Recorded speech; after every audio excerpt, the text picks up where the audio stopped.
You're watching Two Huge Transplanted. Welcome to our channel. Join us as we make a bride for Frankenstein.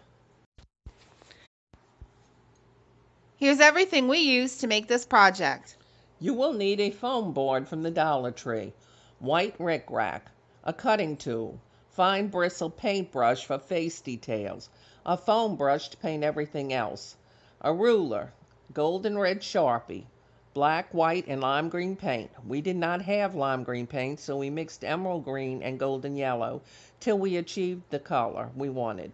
You will also need 2 carvable pumpkins from the Dollar Tree, some type of adhesive, and 2 push pins, which will be used for neck bolts. All right, now, let's head over to the laboratory because Frankenstein is not going to make his own wife.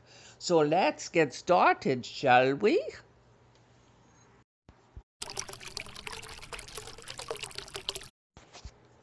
We began by freehand drawing what will be the bride's hair onto the foam board.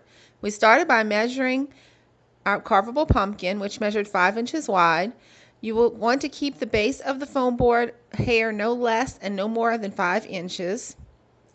Next, we cut out the hair drawing from the foam board. Then we painted the foam hair black. Then we glued the white rickrack to the foam hair.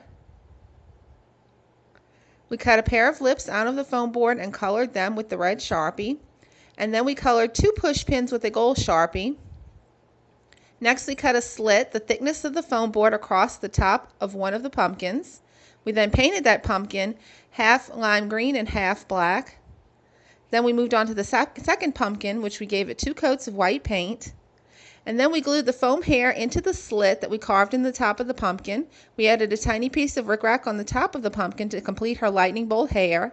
We added push pins to the sides of her neck, and we painted on her face. Finally, we glued the green and black pumpkin onto the white pumpkin. We gave the entire piece a coating of Mod Podge from the Dollar Tree, but that is totally optional. We added a ruffle around the neck of her bridal dress by gluing on a coffee filter.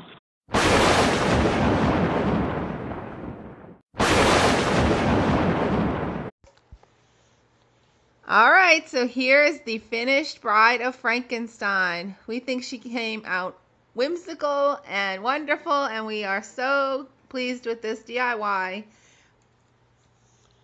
We think she was a surgical success. So we hope you enjoyed this DIY, and we hope you'll try it for yourself. And have a great day. Remember, in this world of chaos, confusion, and heartache, God is always with you. If you're going to pray, don't worry. And if you're going to worry, don't pray. Bye, guys.